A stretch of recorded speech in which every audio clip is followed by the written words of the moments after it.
આજરોજ મળેલ જામનગર મહાનગરપાલિકાની સ્ટેન્ડિંગ કમિટીમાં કુલ 15 વિકાસ કાર્યોના એજન્ડા હતા, જેમાંથી એક એજન્ડાને પેન્ડિંગ રાખી 14 વિકાસ કાર્યોના એજન્ડાને બહાલી આપવામાં આવેલ છે, જેની કિંમત 6 કરોડ અને 88 લાખ થાય છે। આ વિકાસ કાર્યોના એજન્ડામાં જામનગર શહેરમાં અલગ અલગ વિસ્તારોમાં સીસી રોડ અને સીસી બ્લોક નાખવાના કામ, જેમ કે વોર્ડ નંબર 11માં ટીપી સ્કીમ નંબર 2 નો 12 મીટર પોળો રોડ વ્રજવલ્લભ સોસાયટીના ફાઇનલ પ્લોટ નંબર 28-1 થી મહાપ્રભુજીની બેઠક પાછળના વિસ્તારમાં સીસી રોડના કામને બહાલી આપવામાં આવેલ છે। વોર્ડ નંબર 6માં બેડીબંદર રિંગ રોડ રવિપાર્ક સોસાયટીના મેઇન રોડના કામને સીસી રોડના કામને બહાલી આપવામાં આવેલ છે। તે ઉપરાંત તિરુપતિ વોર્ડ નંબર 16માં 2 સોસાયટીની આંતરિક શેરીઓમાં જે સીસી રોડના કાર્ય હતા તેને પણ બહાલી આપવામાં આવેલ છે।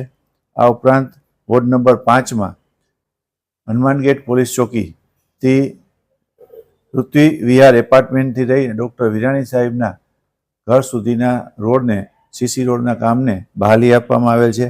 આમ કુલ 14 વિકાસ કાર્યોના એજન્ડાને આજરોજ મળેલ સ્ટેન્ડિંગ કમિટીમાં બહાલી આપવામાં આવેલ છે।